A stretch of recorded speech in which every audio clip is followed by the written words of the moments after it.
Hello, and welcome to Internships 101 Faculty Edition. My name is Kelsey, and I am Career Services Internship Coordinator. This workshop is designed to help you better understand CW internships and know what roles you play as a faculty advisor for students. So I wanted to start by talking about what exactly internships for CW credit are like and what the conditions are. They are designed to help students gain meaningful, hands-on experiences in their industry while also earning credits towards their degree. So before students fill out the application, they need to make sure their department approves of the internship they are going for and that it aligns with their program. Internships also need to be term specific, and the dates also need to reflect the term they are registering for.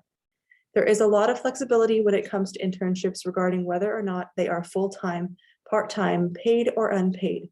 And these conditions, students need to talk to both their internship advisor and their employer to find out about.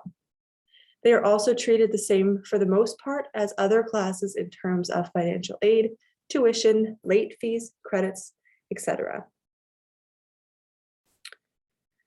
So students have some requirements that go along with their internship that are good for faculty to make note of. Every student needs to purchase liability insurance, either medical or non-medical. This all depends on the type of facility they are working in, and most internships use the standard liability insurance. In the application, there is a section that will talk about sexual harassment and behaviors of concern, and students will need to acknowledge that. There is no longer a sexual harassment training that they need to complete. Students should also be sure that there are no holds on their account because that will prevent enrollment later on. Credit overloads can also prevent enrollment if a student does not have prior approval from their department. If a student's internship is taking place in a medical facility or at a company that is currently listed in our affiliation agreements list, they will need to complete a pre-internship file. The information for these are listed on our website, and we can help students as they have questions. Students must have completed at least 90 credits to enroll in a standard 490, 15 of which need to be from CWU. 45 credits are needed for a 290 or exploratory internship. Internships that are done at the 590 or graduate level are usually on an as-arranged basis with their advisor and their program outline. So a reminder to you and students that they need to submit their application at least 5 business days before the quarter's add drop deadline to ensure timely processing. Routing speeds of a student's learning agreement depend on application accuracy and the rate at which all stakeholders review and sign the learning agreement. We tell students to be sure to turn in their application early enough so that we have time to review the application. Remember that if you have an international or abroad student, their application may take a bit more time since they have different authorizations and approvals. If at any point in this process you want to know the status of a student's application, reach out to me and I'm happy to help. So as an internship faculty advisor, you are going to be the student's main contact for their department during the internship. The faculty advisor will be the person that directs students to our website for internship guides and information that they may need throughout the process. Advisors also help students design or verify internship course details and activities, such as prefix, course number, assignments, and objectives. There is an academic requirements worksheet that can be useful for students to work with their advisor on. Advisors will also assist students with any department-related questions they may have along the way. And once approvals have been made on the student's internship application, the faculty advisor will sign off on the DocuSign agreement. Here is where you can check the application for accuracy, department details, hours, and other crucial information. Faculty advisors will also be in charge of check-ins with employers if that is something needed throughout the internship. Going through the internship evaluations from employers and also grading is the responsibility of the advisor. So the internship process can go fairly smoothly if all parties are aware of their roles. When a student secures an internship site, they should contact their department to see who would be their faculty advisor during the internship. After one has been assigned, they work with the advisor to collect information for the application they fill out in the Wildcat Career Network. Once all the necessary paperwork is in, the document is approved and sent through to DocuSign for signatures, Remember, when you get this email, it may end up in your junk or spam folders, so check those as you go. Once all signatures are obtained, the student is enrolled in either their 290, 490, or 590 course, pending all holds or overloads preventing enrollment.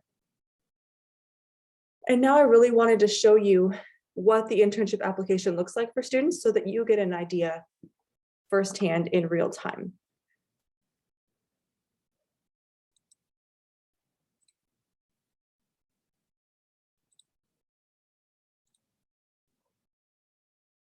So when a student enters into their MyCW account, they're going to go over under applications to the Wildcat Career Network.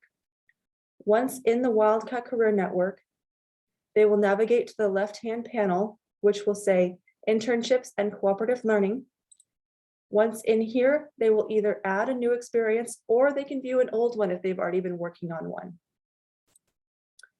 And so in here, it's going to give them all the details and information they need to know for filling out the application. My suggestion is to remind students to save it as a draft as they enter data so that they don't lose their progress.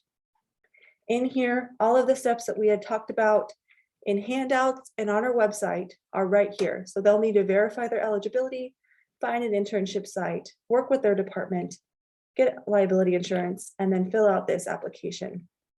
So it's a fairly detailed and straightforward application, and it does give lots of information if students at any point have questions. Something also that is nice about this application is that there are external links for students.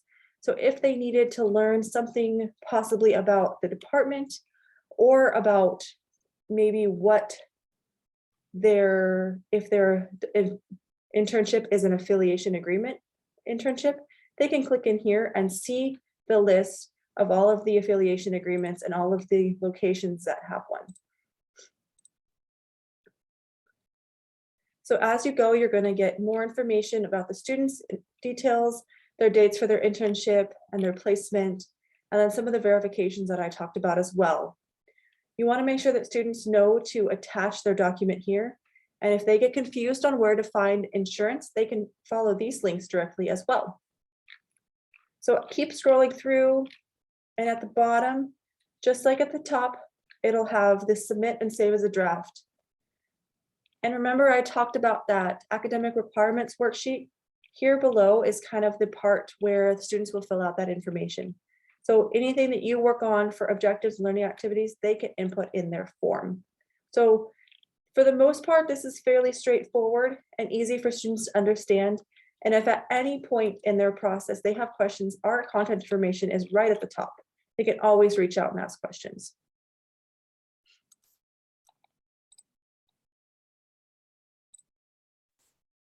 So besides the Wildcat Career Network, I did want to talk about DocuSign as well. So a student's learning agreement is routed through DocuSign, and the signing order will always stay the same unless a situation arises where the order needs to be rearranged. So for the most part, it's always going to go student, faculty, chair, employer, dean, and then career services. So international students are actually going to have one extra signature line in their DocuSign for a representative from either abroad, or international to sign off on.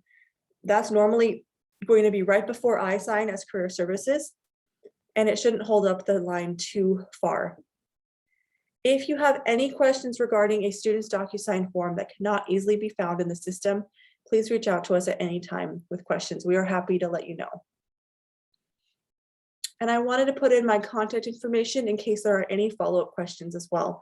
I'm happy to work with you one-on-one with any faculty-related questions. And I also hope that you will take a moment to share your feedback for this workshop. It's greatly appreciated.